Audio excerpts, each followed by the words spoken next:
ಇವತ್ತಿನ ಪರಿಸ್ಥಿತಿನಲ್ಲಿ ನೀವು ಹೇಳ್ದಂಗೆ ಒಬ್ಬ ಗ್ರಾಮ ಪಂಚಾಯಿತಿ ಅಧ್ಯಕ್ಷನು ತನ್ನ ಸೀಟನ್ನು ಬಿಟ್ಟುಕೊಡ್ಲಿಕ್ಕೆ ಬೇಕಾದಷ್ಟು ಆಟಗಳನ್ನ ಆಡಿ ಬೇಕಾದಷ್ಟು ಅವರದೇ ಆದಂಥ ಬೇಳೆಯನ್ನು ಬೇಯಿಸ್ಕೊಂಡು ಆಡಿದ ಮಾತುಗಳನ್ನ ತಪ್ಪಿಸಿ ಅಂತ ನಡೀತಕ್ಕಂಥ ಸಂದರ್ಭದಲ್ಲಿ ಇವತ್ತು ಸಿದ್ದರಾಮಯ್ಯನವರು ಕುರ್ಚಿಯನ್ನು ತ್ಯಾಗ ಮಾಡಿದ್ದಾರೆ.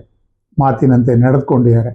ತಡವಾಗಿರ್ಬೋದು, ಆದರೂ ಸಹ ನಮ್ಮ ಒಬ್ಬ ನಿಷ್ಠಾವಂತ ಕಾರ್ಯಕರ್ತ ಪಕ್ಷದ ತಳ ಹಂತದಿಂದ ಕೆಲಸವನ್ನು ಮಾಡಿಕೊಂಡು ಯೂತ್ ಕಾಂಗ್ರೆಸ್ನಿಂದ ಕೆಲಸ ಮಾಡಿಕೊಂಡು ಪಕ್ಷಕ್ಕೋಸ್ಕರನೇ ಜೈಲು ವಾಸವನ್ನು ಅನುಭವಿಸಿ ಅನೇಕ ಕಷ್ಟ ಕಾರ್ಪಣ್ಯಗಳನ್ನೆಲ್ಲ ಸುಧಾರಿಸ್ಕೊಂಡು ಇವತ್ತು ನನ್ನ ಗುರುಗಳಾದಂಥ ಡಿ.ಕೆ. ಶಿವಕುಮಾರ್ ಅವರು ಇವತ್ತು ಮುಖ್ಯಮಂತ್ರಿಗಳಾಗಿ ಬುಧವಾರ 4:05 ರಾಜಭವನದಲ್ಲಿ ಮುಖ್ಯಮಂತ್ರಿಗಳಾಗಿ ಪದಗ್ರಹಣವನ್ನು ಮಾಡ್ತಾ ಇದ್ದಾರೆ. ಅದಕ್ಕೆ ನಾನು ಕರ್ನಾಟಕ ಜನತೆಯ ಪರವಾಗಿ, ಕಾಂಗ್ರೆಸ್ ಪಕ್ಷದ ಎಲ್ಲ ಕಟ್ಟಾಳುಗಳ ಪರವಾಗಿ, ನಿಷ್ಠಾವಂತ ಕಾರ್ಯಕರ್ತರ ಪರವಾಗಿ ಹೃದಯಪೂರ್ವಕವಾದ ಅಭಿನಂದನೆಗಳನ್ನು ಸಲ್ಲಿಸ್ತಾ ಇದ್ದೇನೆ. ಅದರ ಜೊತೆಯಲ್ಲಿ 40 ವರ್ಷಗಳ ಕಾಲ ದುಡ್ದಂಥ ಒಂದು ಪಕ್ಷಕ್ಕೆ ದುಡ್ದಂಥ ನನ್ನ ನಾಯಕರು ಅನೇಕ ಏಳು ಬೀಳುಗಳ ನಡುವೆ ಇವತ್ತು ಈ ಮಟ್ಟಕ್ಕೆ ಹೋಗಿದ್ದಾರೆ ಅಂದರೆ ಪಾರ್ಟಿನಲ್ಲಿ ದುಡ್ದಂಥವ್ರಿಗೆ ಒಂದು ದಿವಸ ಒಂದು ಉತ್ತಮವಾದ ಅವಕಾಶ ಸಿಗುತ್ತೆ ಅನ್ನೋದಕ್ಕೆ ಇದಕ್ಕಿನ್ನ ನಿದರ್ಶನಗಳು ಎಲ್ಲೂ ನಾನು ನೋಡಲಿಕ್ಕೆ ಅವಕಾಶ ಆಗಲ್ಲ ಅಂತ ಹೇಳಿ, ಅದಕ್ಕೆ ಎಲ್ಲರಿಗೂ ಬೃಹದಾಕಾರವಾಗಿ ಮಾಡಬೇಕು ಅಂತ ಹೇಳಿ ನಾವು ಮುಖ್ಯಮಂತ್ರಿ ಪಟ್ಟವನ್ನು ಸ್ವೀಕರಿಸಬೇಕು ಅಂತ ಇತ್ತು.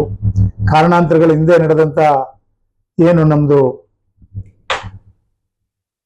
ಕ್ರಿಕೆಟ್ನಲ್ಲಿ ನಡೆದಂಥ ಒಂದು ಅವಘಡದಿಂದ ಇದು ಆ ರೀತಿ ಆಗಬಾರ್ದು ಅನ್ನೋದು ಒಂದೇ ಉದ್ದೇಶದಿಂದ ಸರಳವಾಗಿ ಮಾಡ್ತಾ ಇದ್ದೀವಿ. ಅದಕ್ಕೆ ನಾನು ಕಾರ್ಯಕರ್ತರಲ್ಲಿ ಮನವಿ ಮಾಡ್ತಾ ಇದ್ದೀನಿ.